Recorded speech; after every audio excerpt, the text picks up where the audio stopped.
Hi, I'm Wyatt. I'm the Assistant Product Manager for Generators at Doosan Portable Power. Today, we're going to talk about the general operations of a generator. The first thing you want to do is make sure that your generator is level at the site where it will be working. You can do that by adjusting the jack. The next thing you want to do is make sure that the wheel chock is in place. This will keep the generator from rolling if it's on an incline. You also want to make sure that the cap is in the drain plug. This ensures that any spills inside the generator do not leak onto the ground. That can be found on the bottom portion of the back of the generator.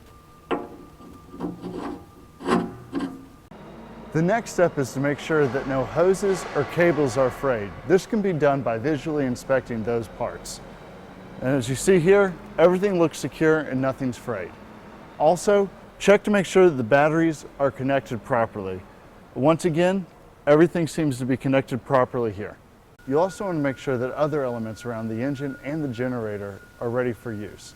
In this case, we want to make sure that our fuel filter is installed correctly, which it is, and also make sure that we have enough oil. You can do this by pulling out the dipstick and checking the level. You should also look at the water separator, which can be found on the curb side of the machine as well. After you've checked to make sure that cables aren't frayed and that your battery is connected properly, you should always check to make sure that your air filter is clean.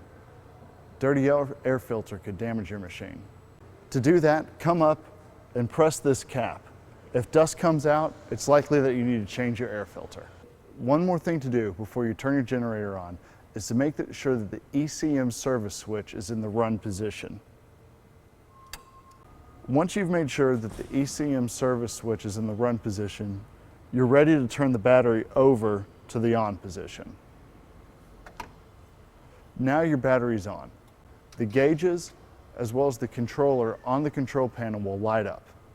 It's very important that you make sure that the emergency stop switch is not depressed. You'll need to locate it on the back of the generator. For this model, it's located near the convenience receptacles on the left side of the generator. To do this, simply make sure that it's pulled out. If you press the start button and the generator doesn't immediately turn on, wait about 10 seconds, the generator will reset itself and try to start 2 more times. After that happens and the generator still hasn't started, press the stop reset button, wait 10 seconds, and then press the start button again. Repeat that process 2 more times. If you still have problems, call our service department. After you press the start button on the controller and the engine runs for about 30 seconds, push the main breaker up into the on position. On the lower part of the power pedestal is where you'll find the receptacles. Depending on your application, you can either plug in to 20 amp convenience receptacles, 50 amp twist lock receptacles, or lug and terminal connections. It's important to note that when the generator is running, all of these connections are live, so take caution when working around them. Behind this door is the voltage selector switch. It has 3 voltage settings: 480 3-phase, 208 3-phase, and 240 120 single phase. You'll select the proper voltage based on the application. An important safety feature that's on all of Doosan's generators is a safety switch. When this door opens, this button pops out and shuts the whole generator down. The reason we do that is we don't want someone to try to change the voltage selector switch setting while the generator is running. Not only is trying to change the voltage selector switch during operation dangerous, but it could also cause damage to the generator. This is your controller. This is what allows you to start and stop the generator.